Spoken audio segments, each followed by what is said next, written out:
Hello and welcome to another episode of Vibes with your host, Snoop. Now, I'm going to go over what has been going on in the past week. There's been a few interesting things, but I'm going to kick it off straight off with Google Stadia. Now, if you've been listening to the podcast for the past few weeks, you know that I've been talking about Google's new game streaming service. I've had an opportunity to play with the actual Google Stadia system for the past 5 days, and I am going to say I am now a true believer. I honestly think that game streaming is now the future. So things like buying a gaming PC, buying an Xbox or a PlayStation could very well be the thing of the past. Now, I've been trying out a few games. I've been trying out Tomb Raider, NBA, and a bit of Destiny 2. And one of the biggest concerns is about input lag. Now, if you may or may not know, input lag is really boiling down to when you press a button or when you make a movement, how long does it take before you actually see it on screen? And well, between the PC, Xbox, and Stadia, the difference is really minimal.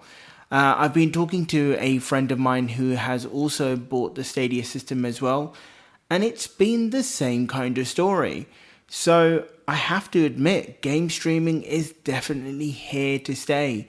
I've thoroughly been enjoying it. I'm looking forward to it to expand even more, but that is definitely the future. Streaming is definitely here to stay. Now, in other news, Oculus Link has now been released. Now, if you're wondering why this is a big deal, VR is something that is getting bigger and bigger over time. There has been an announcement of one particular game which will make it huge, but basically what it is that you have something called the Oculus Quest.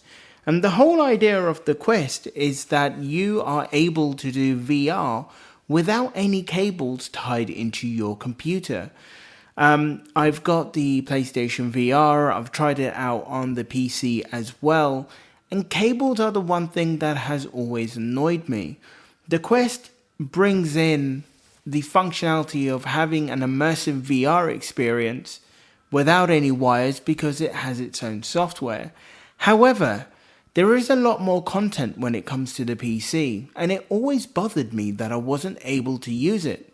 Well, Oculus has now released a beta version called Oculus Link that allows you to plug in the Quest straight into your computer and use your headset as you would do with a PC headset. This is huge because this now gives users an option to use the headset with their computer or use it wirelessly.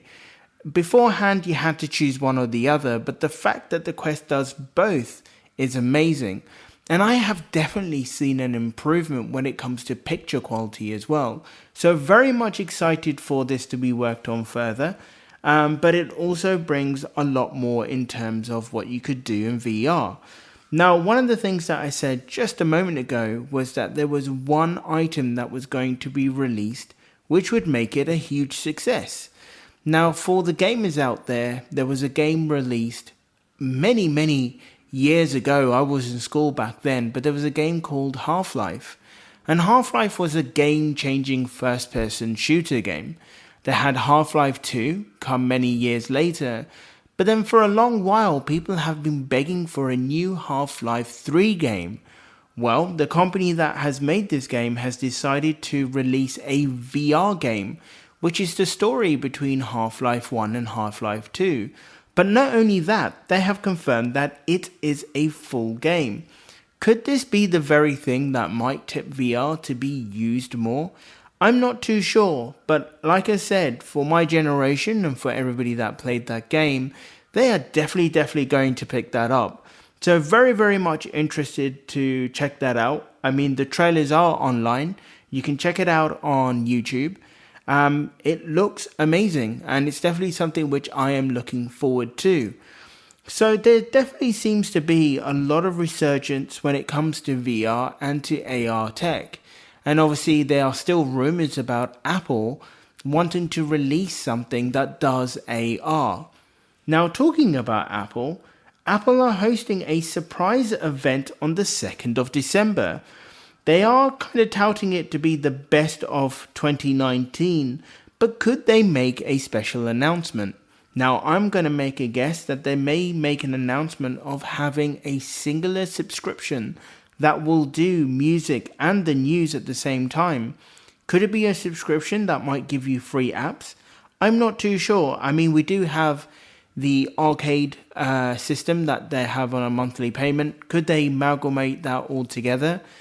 But it will be interesting. There isn't much to go on when it comes to the event. There aren't any leaks. But it definitely is a celebration of when it comes to music and when it comes to applications. So it's going to be very, very interesting to see overall what Apple may announce on the 2nd of December. Like always, I will cover the event. I know the last event was a bit long. I will do another live stream, but I will have a more condensed version. And hopefully I can share with you my live reactions and my live views. So look out for that when that comes out. Now, another interesting news which has piqued my interest is that Pirelli, the tyre manufacturers, have announced something called a 5G tyre. So, as you know, I've been saying that 5G will be in everything. Well, it looks like Pirelli are looking to install 5G modules within their car tyres. And what that does and what they're planning to do is that they're hoping that the tyre will warn other vehicles about dangerous road conditions ahead. So just imagine if you're driving and the roads are slippery, what the 5G module will do, it will then report back to a mast or to some central location to then let other drivers that are driving towards that location that the roads may be slippery. I think that is amazing, and the use of 5G is definitely being utilized in very interesting ways.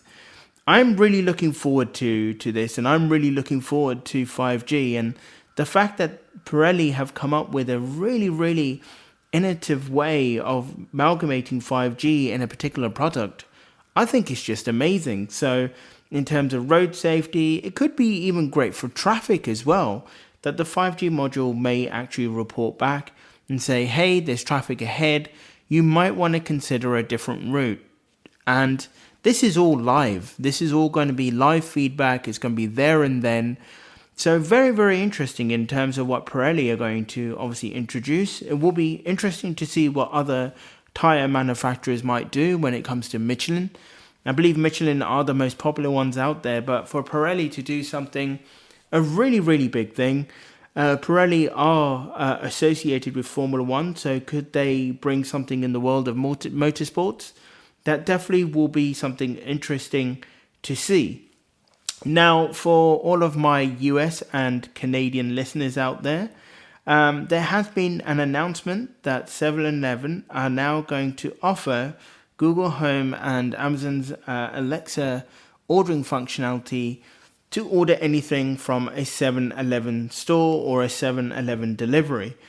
It is really interesting to see how more and more businesses and more retail stores are going down the whole home automation, the whole AI assistant route. So really, really interesting to see a company like 7-Eleven doing that. There will be more stores and more shops to obviously offer this. But if you're looking to order yourself a Slurpee, well, I guess you can do it through your home automation and your home assistant app. You can do it from your phone as well. So a very, very interesting move by them. For the past few months, I've seen them take on more of a digital stance more and more over time. Could this mean that 7-Eleven might change and they may offer more over time? This will be very, very interesting to see in terms of what happens. Now I'm going to go back to Apple. Apple have had a job listing where it is asking for engineers that has Windows experience. There are rumors going around that Apple are looking to make new media apps for the Windows format. And at the moment right now, if you happen to be on Mac OS Catalina, you will know that iTunes has now been split out into separate apps. There's a music app, there's a podcast app, and there's now a TV app which will show you movies, etc. It looks like that they are going to do the same for Windows, most likely to be installed or available from the Windows Store app itself. But very interesting to see that Apple are committed to make application for Windows. It will be interesting to see overall what else they will bring. I'm still hoping for the day for Apple to allow Windows machines to do iMessage. I think that's a long way off still. But very, very interesting to see, and also very pleasing to see that Apple are going to give Windows users a bit of love. As you all know, I'm a huge user of Apple Music, and to be able to do that on my Windows machine, I am really, really excited for that. So definitely a great thing to see. Now, talking about music, Spotify have made two announcements. The first one is that Spotify's free streaming will now work with Amazon and Bose speakers. So you no longer need to have a premium account to use your Spotify on these home speakers that you have. This is a very much welcome surprise, actually, because at the moment, or at this moment of time, you had to pay for the service for you to be able to use it on other speakers, but they're allowing the free streaming. It's definitely a welcome move. This will help Spotify gain more customers over time. There's rumors of Sonos speakers to get it. I believe it arrived last week, but it arrived quite silently. So if you have any of the speakers, you've got a free Spotify account, you can now merge the two together. So thank you, Spotify, for doing that. On the side as well, the second announcement is Spotify are now going to host a music awards. It's about time. Spotify is a huge music streaming service. Be interesting to see if Apple followed that stance as well. But to have awards for Spotify to say, hey, you had the biggest selling single of all time or the biggest streamed single of all time, I think it gives artists a lot more to play with. Obviously, we have current music awards now. I'm not too sure if they look into digital sales or digital media. So definitely a change, and interesting to see Spotify bringing their own music awards. They haven't made an announcement as of yet when that's going to be, but definitely a space interesting to look out for. Now, if you are a Microsoft Outlook user, so if you use Outlook.com or if you've got a Hotmail address, at this moment right now, some users are able to add their Gmail, Google Drive and Google Calendar straight into their Outlook account. What Microsoft are doing is they're saying that you should be able to access all of your emails through one channel, and that's through the Outlook.com website. There is definitely some interesting collaboration going on with Microsoft and with Google. They seem a lot more integrated together, especially when it comes to the Surface Duo and their Microsoft's next mobile phone. So it looks like Microsoft and Google are working together. Google last week with Microsoft released Google Assistant on the Xbox. So you're now able to turn off your Xbox through the Google Assistant. It is definitely a very much welcome shift from Microsoft. The fact that they're willing enough to work with other vendors is really interesting. And the fact that you can use one website to access all of your emails, I think that's pretty cool. And at the same time, it will use the normal Outlook layout. So there's a lot of people that I know that are not a fan of the layout when it comes to emails for Gmail. They prefer Outlook's layout, Hotmail's layout, and the fact that you'll be able to do that, definitely cool. I love the fact that you can integrate Google Drive. I love the fact that you can integrate the calendar. it will definitely open that a lot more. So please do check out your Microsoft account. Not everybody has access to it. There are a few users. I haven't checked myself, but if I do, I will definitely talk about it in the next podcast and let you know how it works. So definitely looking forward to it. Now, as you know, Apple have a extended battery case. What it is that you can put this case onto your phone. It has a battery built in, so you get a longer battery life.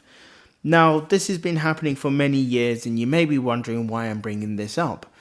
Well, for the first time, Apple iPhone's 11 battery case will now include a dedicated camera button, so you no longer need to tap the screen and open up the camera app.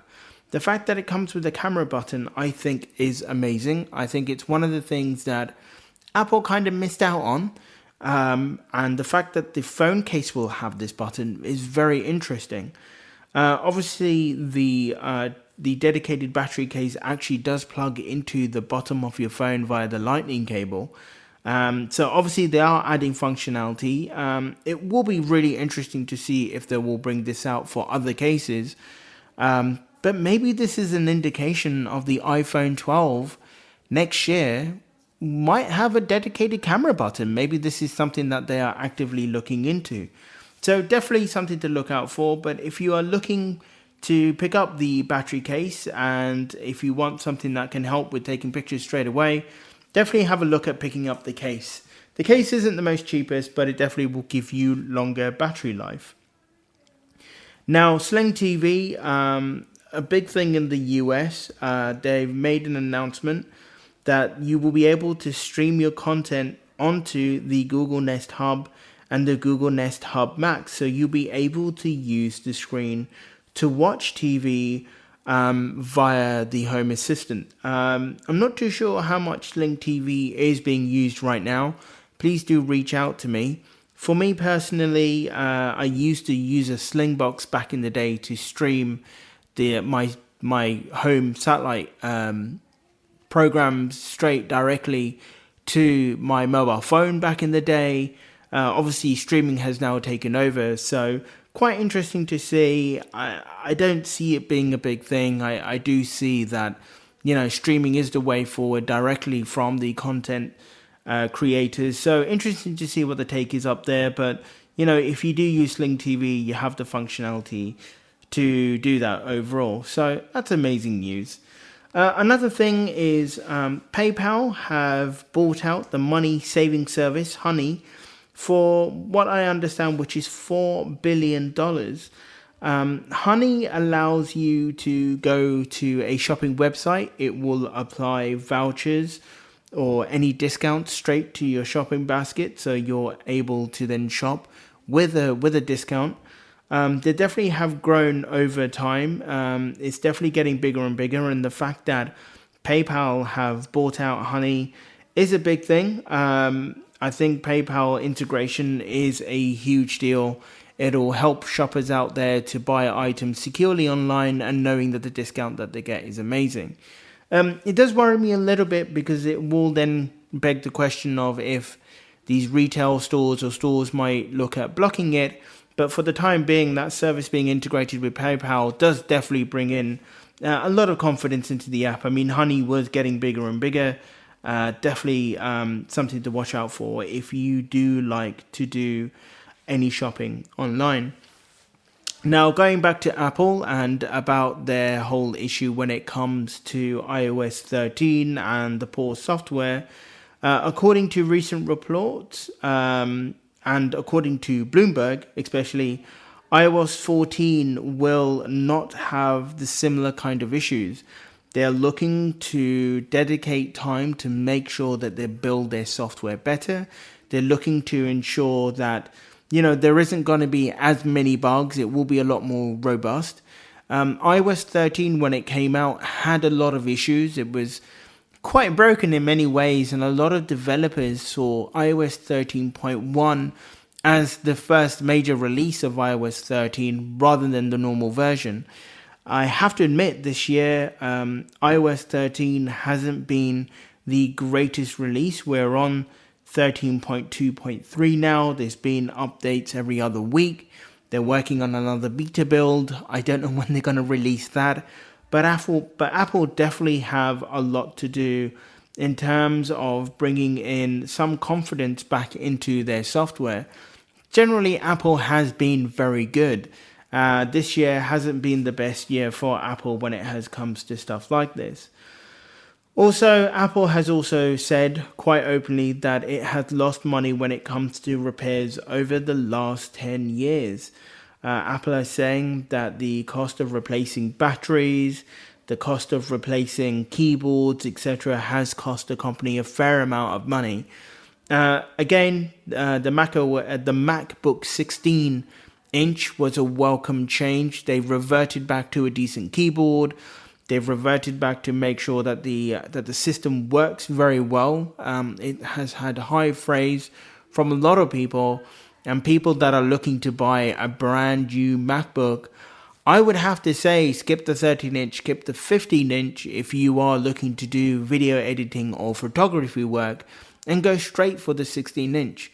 I've played around with a 13 and 15-inch for normal use. It's absolutely fine, but if you're looking to get major grunt out of the CPU, major work out of the graphics processor unit, the 16-inch Apple MacBook Pro is definitely the way to go when it comes to that. So, really, really interesting. Now, when it comes to digital assistants, Amazon has now released something called smart shelves. This is primarily going to be used for offices.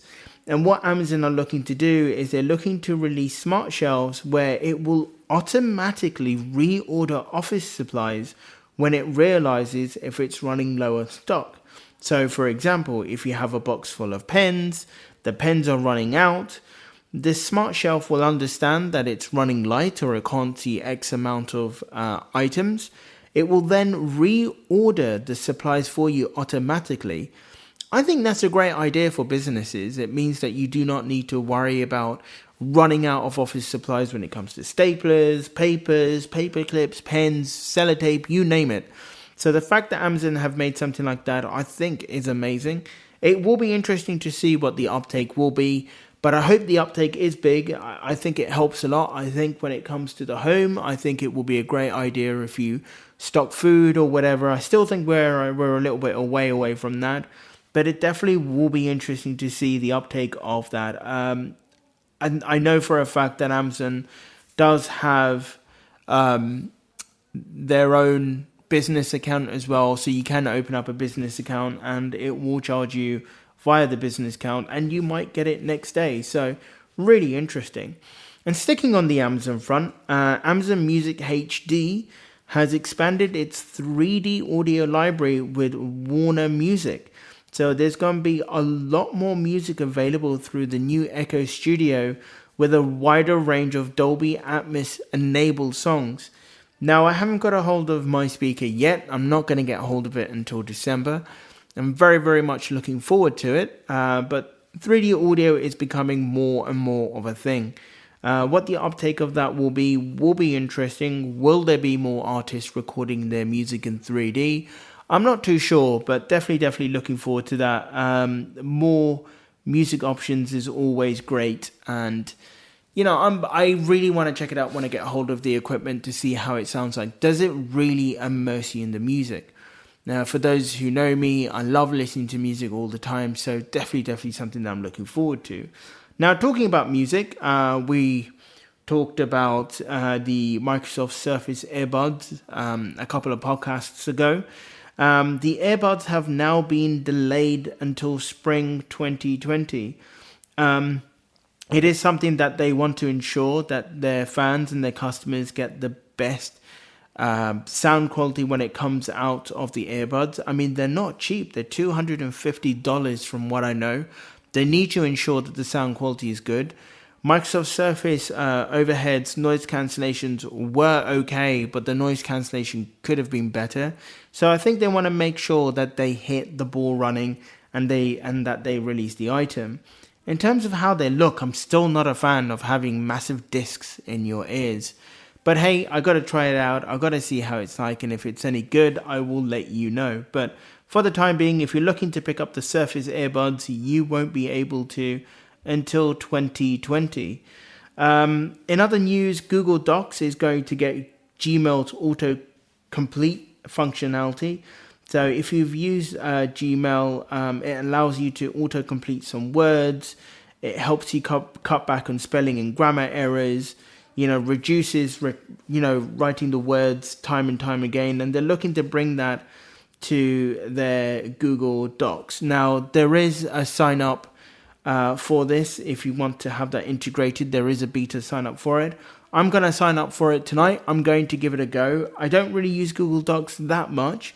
I have been using it here and there, so definitely will be interesting to see how that works out. Staying on the Google bandwagon here, I don't know if any of you use Google Cloud Print. That allows you to print to a printer that's sat elsewhere via the cloud. But because Chrome OS now has better printer support, there are rumors of Google Cloud Print to be deprecated in 2020 at some point. So if it is a service that you use to print anything from your phone, from your browser to, let's say, something that's based at home, I think that might all change. I'll be surprised if it goes completely. They haven't really given out too much information in terms of how it's going to work. I've not really used it myself as much, so I definitely will give it a go. There's a lot of rumors coming around in terms of it being a little bit hit and miss when it works, so definitely will have to check that out over time. Now, I'm going to go back to the 5G talk, and AT&T have announced that they will bring real 5G to millions and millions of customers this year. So AT&T are rolling out their 5G service, and they're not going to use an LTE-based 5G service, but it will be something that will be real, true 5G coming out. They're saying in the coming weeks. I'll probably see it coming out in mid-December. They're talking about Indianapolis, Pittsburgh, Rochester, New York, and San Diego getting the AT&T 5G. So if you're on AT&T, if you want to check out the 5G love and you live in those areas, feel free to pick up a 5G device. One will be the Samsung Galaxy Note 10 Plus 5G. Give it a go. See how it's like. I'm a big fan of 5G. There's still a long way to go, but the fact that they're working on it is definitely great news. And the last news that I want to talk about is about electrical cars. I will be doing a special episode when it comes to electrical cars with a very good friend of mine. But basically, Tesla has unveiled its Cybertruck. The starting price is at $39,000. I think it's closer to $40,000. And, well, it looks like a really futuristic 80s weird kind of car. The launch didn't go so well because they were talking about their armored glass that would never break. Somebody threw something at the glass and it cracked the glass, so not a good look. But it's one of those vehicles that I don't think I can fall in love with. The shape of it is something out of a 90s, 80s video game or a 19s, 80s movie. But they are saying that it's going to be fairly nippy. It's going to be fairly quick. It is a fairly large device. It sits about 6 people, and it can be quite heavy. But you know, it is boasting that it will beat a Porsche 911 off the line. Electrical cars have always been very, very, very quick. So that is the news for the past week and what has been going on. Thank you for listening to Vibes. If you want to reach out, please do reach out. I will put in the email address in the description of the podcast. But thank you very much for listening. Thank you for your love and for your support. I look forward to talking to everybody next week again about any latest tech news that happens during the week. I'm sure there's going to be a lot going on. In the next few weeks, we've got the Apple event. That's definitely going to be interesting. But until next time, thank you very much, and I shall chat to you all next week. Take care of yourself and have a great week ahead. Bye.